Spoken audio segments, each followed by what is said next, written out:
Heavy rain இன் திருப்பதி. செம்மையாக பெஞ்சுன்னு இருக்கு rain. இப்போ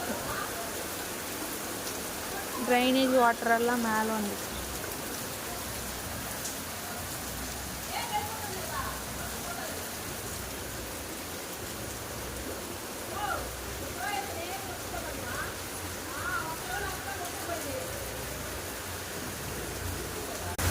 நானே ஒரு 2 நிமிஷத்தில் நனைஞ்சிட்டேன்.